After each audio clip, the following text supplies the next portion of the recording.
Okay, balik po tayo sa ating palatuntunan. Siyempre ngayon, abalang-abala na po tayo kung anong ihanda natin sa Noche Buena. Ito, panoorin po natin sa One Life Food. Ito pong Chinese Adobo.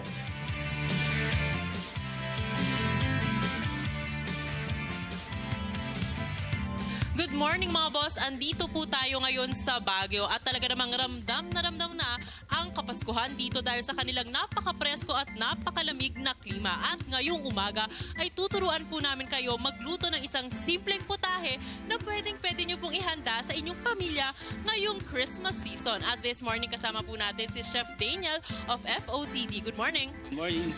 Ayan, so ano po ba yung ituturo nyo sa amin? Tuturuan namin kayo na magluto ng Chinese adobo special. Wow! Chinese adobo special. So, ibig sabihin, adobo with a twist. Sa pagluluto natin ngayon, we need sibuyas, bawang, mantika, salt, sugar, coconut soy sauce, water, black mushroom soy sauce, oyster sauce, at hard-boiled egg. Isama pa ang mga pampalasa na cinnamon bark, star anise, at laurel leaves. So ano pang hinihintay natin? Simulan na natin ang pagluluto. First, Painitin natin yung kalan. Pagkatapos, lagay natin yung mantika. Unahin natin yung bawang. Lagay natin itong meat natin. ang bango. Half kilo lang to. Ano po yung, anong parte ng pork yan? Liempo to. Liempo. Bakit miss ano ba? Tender siya, mas... Magandang pang adobo kasi yung liempo kasi may mga taba-taba siya. Ito kasi may mga nakausap akong customers at sabi nila kaya gustong-gusto daw nila itong Chinese pork adobo ninyo kasi daw malambot yung karne. Ano yung sikreto ninyo? Baka naman pinapakuluan nyo po yan. Ilang minutes po? Hindi siya minutes. Oras? Oras talaga. Lagyan natin ng salt. Ito na mga seasoning. Itong soy na to, hindi siya yung mga soy. Coconut soy siya. Saan nabibili yan? Sa mga department store, meron din naman siya. Bakit walang suka? Oo nga naman, yun yung kulang. Yun yung napansin ko. Dahil Chinese siya, hindi na namin nilalagyan dahil para lumabas yung pagka-Chinese siya.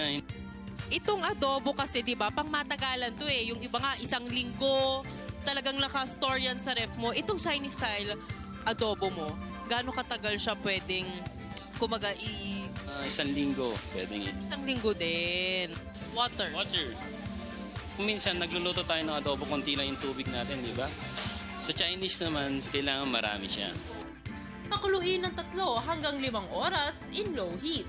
Habang kumukulo, ilagay ang sugar, black mushroom soy sauce, oyster sauce, star anise, cinnamon bark, at laurel leaves. Pagkatapos ng ilang minuto, isunod ang hard-boiled egg.